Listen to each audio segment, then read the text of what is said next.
Horror वाली दुनिया।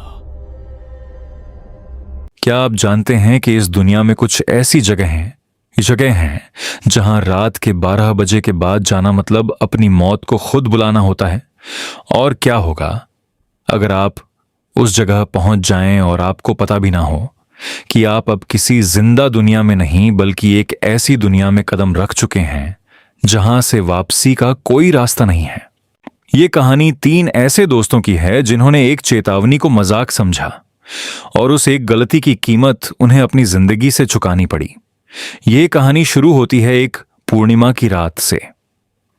रात का वक्त था जब आसमान में चांद पूरी तरह खिला होता है, लेकिन उस रात चांद काले बादलों के पीछे छुपा हुआ था, जैसे वो खुद डरा हुआ हो, जैसे वो उस रात जो होने वाला था उसे देखना नहीं चाहता था।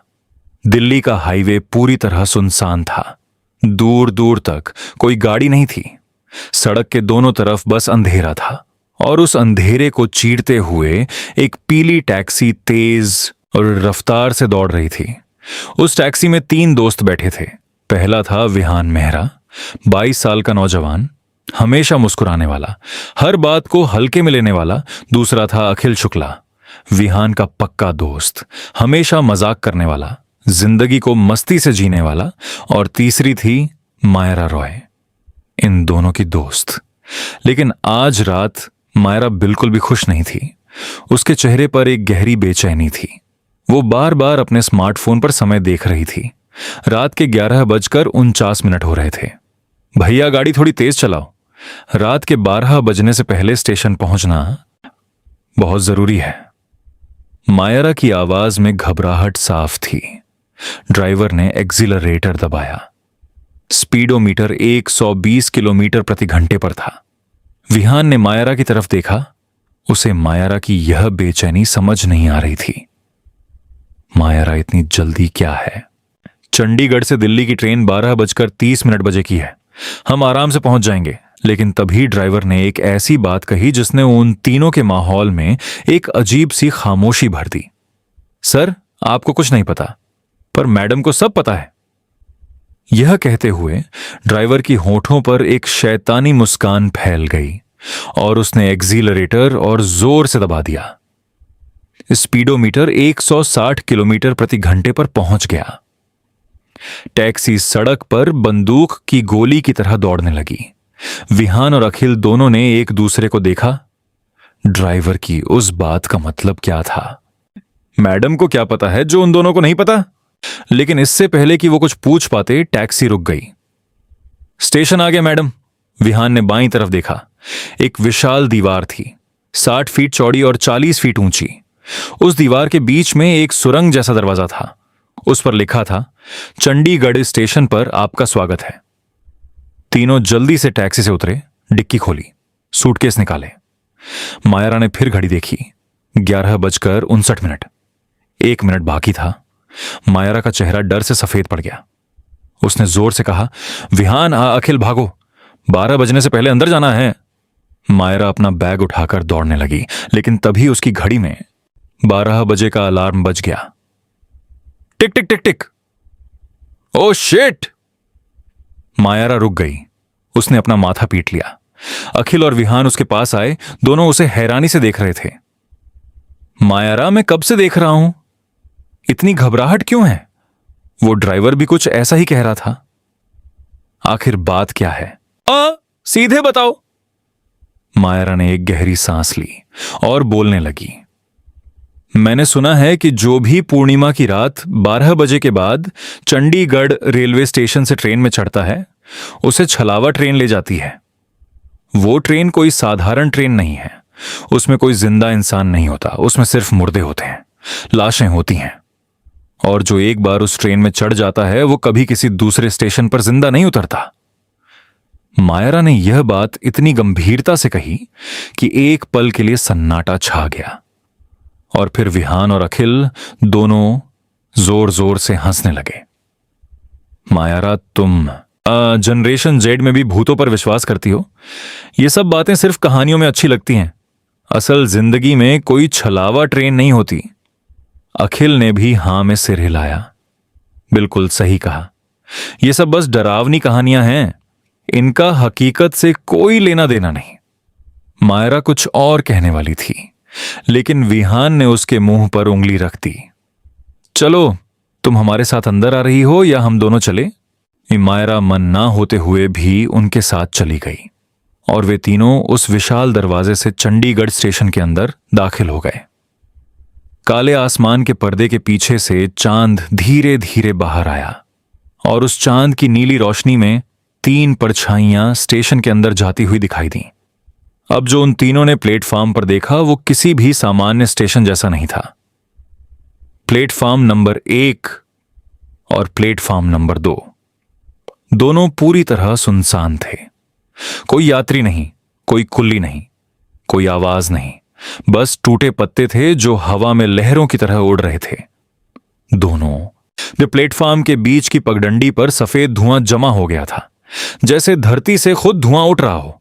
दूर कहीं कुत्ते चीख रहे थे, रो रहे थे, जैसे कोई मर गया हो। उनकी वो आवाज उस रात की खामोशी को और भी डरावना बना रही थी। तभी वहां एक बाबा आए। लंबे लंबे बाल, घनी लंबी दाढ़ी, शरीर का ऊपरी हिस्सा खुला हुआ, नीचे काली धोती और गले में एप्पल का आईफोन लटका हुआ था। बच्चे, भगवान के नाम पर कुछ दे दो। अखिल और विहान दोनों उस आईफोन को घूर रहे थे। बाबा, आपके गले में आईफोन है और आप भीख मांग रहे हो? यह भी कोई तरीका है? बाबा ने मुस्कुराते हुए जवाब दिया। बेटा, धंधा छोटा हो या बड़ा, कोई फर्क नहीं पड़ता। चलो, तीनों 100 रुपये निकालो। अखिल ने लालच में कहा। बाबा, मैं आपको 1000 रुपये दूंगा, बदले में वो आईफोन दे दो। बाबा ने हंसते हुए कहा, बेटा, मैं IIT बाबा हूं, मूर्ख बाबा नहीं। तीनों ने 100 रुपये दिए। बाबा पैसे लेकर चले गए। अखिल ने रोते हुए विहान को देखा। देखा विहान, भिखारी के पास आईफोन है, हमारे पास नहीं है। जिंदगी कितनी अन्यायी है। और तीनों हंसने लगे। लेकिन यह हंसी ज्यादा देर नहीं टिकी, क्योंकि कुछ ही देर बाद ये प्लेटफॉर्म की पटरियों पर फैले सफेद कोहरे में 2 बड़ी पीली हेडलाइटें चमकीं और एक ऐसा हॉर्न बजा जो किसी सामान्य ट्रेन का नहीं था। वो आवाज कानों में सीधे उतर जाने वाली थी। वो आवाज ऐसी थी जैसे कोई बहुत गहरे दर्द में चीख रहा हो। तीनों के शरीर में एक अजीब सी सिहरन दौड़ गई। रेलगाड़ी के इंजन पर कोई नाम नहीं था, कोई नंबर नहीं था, बस एक अंक था, 13। कोहरे को चारों तरफ हटाते हुए एक पुराना लकड़ी का डिब्बा उन तीनों के सामने आकर रुक गया। जंग खाए लोहे के कब्जे चरमराए और लकड़ी का दरवाजा धीरे धीरे अंदर से खुला। तीनों उस खुले दरवाजे को देखते रहे। अंदर मौत जैसा अंधेरा था, ऐसा अंधेरा जो बाहर की रात से भी गहरा था, ऐसा अंधेरा जो किसी डिब्बे में नहीं बल्कि किसी और ही दुनिया में ले जाने वाला लगता था। और फिर उस अंधेरे से एक सफेद चेहरा सामने आया। सिर पर काली टोपी, गोल चेहरा, गेंद जैसी बड़ी बड़ी आंखें, झुके हुए गाल और होठों पर मूछें। वो टीसी था और उसने तीनों को देखते हुए एक धीमी मुस्कान दी। स्वागत है ट्रेन नंबर 13 में। फिर उसने अपनी जीभ होठों पर फेरते हुए मायरा को देखा। और लड़कियों का भी स्वागत है, यह कहते हुए वो वापस अंदर चला गया। डिब्बे के अंदर 4 लालटेन जल उठी। उनकी पीली रोशनी में वो लकड़ी का पुराना डिब्बा और भी डरावना दिखाई दे रहा था। तीनों अपना सूटकेस लेकर डिब्बे में चढ़े ही थे कि अचानक दूर से दौड़ते हुए IIT बाबा दिखाई दिए। रुको रुको बच्चों, इस ट्रेन से उतरो, उतरो इस ट्रेन से। लेकिन उसी पल दरवाजा बंद हो गया। इंजन से एक भयानक आवाज आई, जैसे कोई राक्षस चीख रहा हो। साइलेंसर से काला धुआं निकला और ट्रेन के पहिए पटरी पर धीरे धीरे आगे बढ़ने लगे। IIT बाबा वहीं रुक गए। उनके चेहरे पर गहरी ये बेचैनी थी, गहरा दर्द था। बेचारे बच्चे, उन्हें पता भी नहीं कि जिस ट्रेन में वो चढ़े हैं वो एक शैतान का जबड़ा है। ये कोई ट्रेन नहीं है, ये एक चलती फिरती मौत है। बाबा उस ट्रेन को जाते हुए देखते रहे। पीछे लाल बत्ती टिमटिमा रही थी और चांद की नीली शापित रोशनी में वो ट्रेन पटरी पर दौड़ते हुए धीरे धीरे अंधेरे में गायब हो गई। डिब्बे के अंदर तीनों अपनी सीटों पर बैठ गए थे। विहान ने टीसी की छाती पर लगी नेम प्लेट देखी। उस पर लिखा था आंडूनाथ। नाम पढ़कर विहान हंसने लगा। टीसी आंडूनाथ ने तीनों के टिकट चेक किए और कहा, यहां से 2 डिब्बे आगे जाओ, तुम्हारी सीट वहां है, हैप्पी जर्नी। और फिर एक बार मायरा की तरफ देखते हुए बोला, और लड़कियों हैप्पी जर्नी। तीनों उठे, सूटकेस उठाए और डिब्बे से होकर आगे बढ़ने लगे। यहां जो उन्होंने देखा वो उनके रोंगटे खड़े कर देने के लिए काफी था। डिब्बे की सीटों पर लोग बैठे थे, अंग्रेजी कपड़े पहने हुए, लेकिन उनकी त्वचा बर्फ की तरह सफेद थी। वो सभी अपनी सीटों पर एकदम अकड़े हुए बैठे थे। कोई किसी से बात नहीं कर रहा था, कोई हिल नहीं रहा था, कोई झपकी नहीं ले रहा था, कोई खाना नहीं खा रहा था, बस बैठे थे एकदम जमकर। ऐसा सन्नाटा था जैसे उस डिब्बे में जिंदा लोग नहीं बल्कि मूर्तियां बैठी हों। तीनों अपने डिब्बे में आए। 2 लकड़ी के तख्ते थे, 2 खिड़कियां, छत पर 2 लालटेन जल रही थीं। अखिल ने हैरानी से चारों तरफ देखा। यह ट्रेन बहुत पुरानी है, डिब्बे लकड़ी के हैं, रोशनी लालटेन की है। यह कौन सा जमाना है? मायरा ने कहा। और वो टीसी मुझे शक्ति कपूर जैसा दिखता है, विहान ने कहा। कौन वो आंडूनाथ? और तीनों हंसने लगे। बाहर से देखने पर अब ट्रेन एक 50 फीट ऊंचे घुमावदार पुल से गुजर रही थी। नीचे और चारों तरफ घने जंगली पेड़ थे। ऊपर आसमान में पूर्णिमा का चांद पूरी तरह खिला हुआ था। मायरा ने खिड़की से बाहर देखा। वाह, कितना बड़ा पुल है और नीचे कितने पेड़। लेकिन अखिल ने एक बहुत जरूरी सवाल किया। मायरा, चंडीगढ़ से दिल्ली जाते वक्त तो कोई जंगल नहीं आता, कोई इतना बड़ा पुल भी नहीं है, तो यह जंगल और यह पुल कहां से आ गए? उन तीनों के पास इस सवाल का कोई जवाब नहीं था। चलो किसी यात्री से पूछते हैं, विहान ने कहा। वो पड़ोस के डिब्बे में गया। वहां एक जोड़ा बैठा था, उनकी गोद में 2 साल का बच्चा था। एक्सक्यूज मी मैडम, ये ट्रेन कहां जा रही है? महिला ने कोई जवाब नहीं दिया, कोई हरकत नहीं की। विहान ने फिर पूछा, माफ कीजिए सर, क्या आप बता सकते हैं ये ट्रेन कहां जा रही है? और कोई जवाब नहीं। तभी मायरा को कुछ नजर आया। वो गौर से देखने लगी। उन यात्रियों की सांसें नहीं चल रही थीं, उनकी आंखें खुली थीं, पलकें बंद नहीं हो रही थीं, आंखें एक तक सामने देख रही थीं, जैसे पत्थर की मूरत हो। वो 2 साल का बच्चा भी खेल नहीं रहा था, हिल नहीं रहा था, कोई आवाज नहीं निकाल रहा था। विहान, अखिल, मुझे यहां कुछ बहुत अजीब लग रहा है, मायरा ने डरते हुए कहा। विहान ने कहा, रुको मैं खुद चेक करता हूं। वो उस महिला के पास गया और धीरे से उसके कंधे पर हाथ रखा। उसी पल विहान के पूरे शरीर में 440 वोल्ट का बिजली का झटका दौड़ा। उसका पूरा शरीर 1 सेकंड में काला पड़ गया। उसके बाल खड़े हो गए, आंखें सुनहरे रंग में चमकीं और फिर अगले ही पल उसका पूरा शरीर जमीन पर राख बन गया। अखिल डर से चीखा, विहान! मायरा और अखिल दोनों कांपते हुए उस राख को देख रहे थे जो कुछ पल पहले उनका दोस्त विहान था। और तभी पीछे से एक आवाज आई, हे कट गया, कट गया, पहला टिकट कट गया। टीसी आंडूनाथ वहां था, लेकिन उसका रूप बदल चुका था। उसकी आंखें लाल हो गई थीं, उनमें 2 काले बिंदु थे। वो कंधे हिलाते हुए हंस रहा था और फिर वो वहीं हवा में गायब। आदि हो गया। मायरा और अखिल दोनों के खून में डर फैल गया। छाती धक धक कर रही थी, पैर कांप रहे थे। हे भगवान मायरा, मतलब तुम जो कह रही थी वो सब सच था? अखिल ने कहा। मायरा के दिमाग ने काम करना लगभग बंद कर दिया था। वो उलझन में थी, डर में थी, उसे कुछ सूझ नहीं रहा था। मायरा, मायरा सुनो। अखिल ने उसके दोनों कंधे पकड़े और उसे जोर से हिलाया। मायरा होश में आई।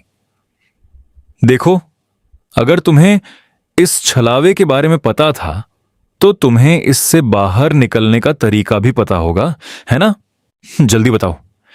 मायरा ने आंखें बंद की, सोचने लगी, कुछ याद करने की कोशिश की और फिर आंखें बंद करके ही बोलने लगी। हां, मेरी दादी ने एक उपाय बताया था।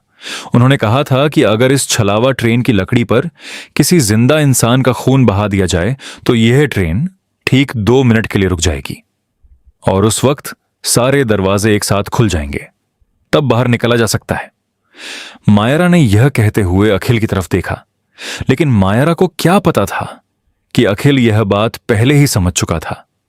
अखिल के चेहरे पर एक जानलेवा मुस्कान फैल गई और अगले ही पल उसने एक हाथ से मायरा की नाक पर पूरी ताकत से वार किया।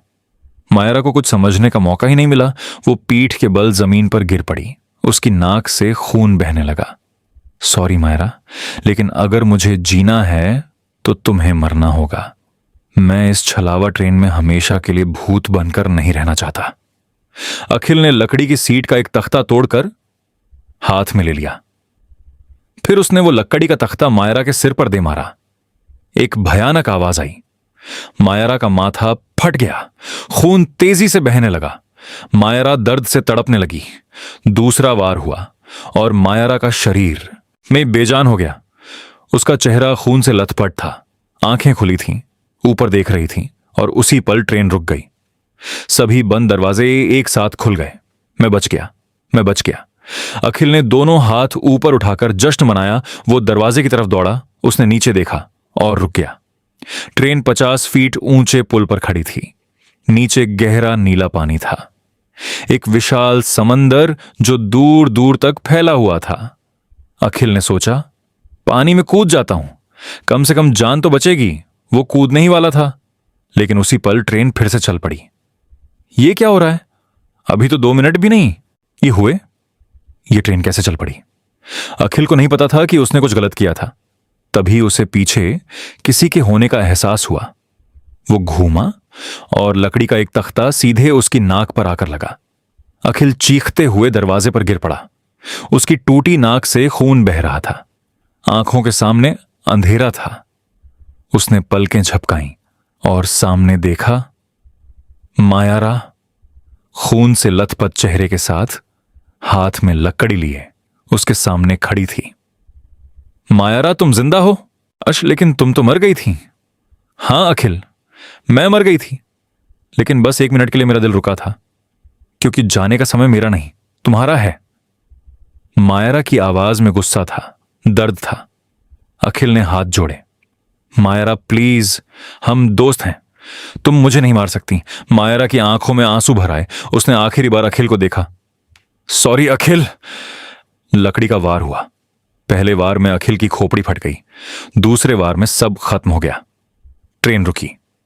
एक कर्कश हॉर्न बजा। दरवाजा खुला। सामने एक बोर्ड था, दिल्ली। मायरा खून से लथपथ, थकी हुई, वो टूटी हुई और नीचे उतरी। प्लेटफॉर्म पर आई, 101 कदम चली और एक स्टील की बेंच पर बैठ गई। तभी ट्रेन का हॉर्न फिर बजा। ट्रेन धीरे धीरे चलने लगी। मायरा ने उस ट्रेन की तरफ देखा और उसकी आंखें भर आईं। ट्रेन के दरवाजे पर विहान और अखिल दोनों खड़े थे, हाथ हिला रहे थे, बाएं बाएं कह रहे थे। और फिर ट्रेन नंबर 13 कोहरे में गायब हो गई। मायरा ने दोनों हाथ अपने चेहरे पर रख लिए और जोर जोर से रोने लगी, क्योंकि उस एक रात में उसने अपने दोनों सबसे अच्छे दोस्त खो दिए थे और वो कुछ नहीं कर सकती थी। ये कहानी हमें एक बहुत गहरी सीख देती बेगज़ारिन है, जब कोई आपको किसी खतरे के बारे में बताए तो उसे मजाक में मत उड़ाइए। जो बातें हमें समझ नहीं आती उन्हें नामुमकिन नहीं कहना चाहिए, क्योंकि इस दुनिया में बहुत कुछ ऐसा है जो हमारी समझ से परे है। विहान और अखिल ने मायरा की बात नहीं सुनी और जब तक उन्हें सच का पता चला तब तक बहुत देर हो चुकी थी। यह भी सोचने वाली बात है कि जब इंसान डर जाता है तो वो क्या क्या कर सकता है।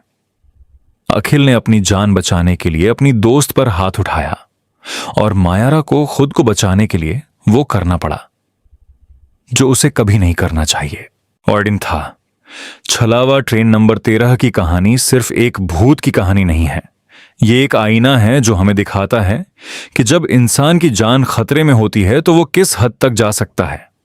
अगर यह कहानी आपको पसंद आई, अगर इस कहानी ने आपको एक पल के लिए भी सोचने पर मजबूर किया, तो इस वीडियो को अभी लाइक कर दीजिए, अपने दोस्तों के साथ शेयर कीजिए और हमारे चैनल को सब्सक्राइब कीजिए, ताकि ऐसी रोमांचक और रहस्यमयी कहानियां आप तक सबसे पहले पहुंचती रहें। और अगले वीडियो में हम आपके लिए एक और ऐसी कहानी लेकर आएंगे जो आपकी नींद उड़ा देगी।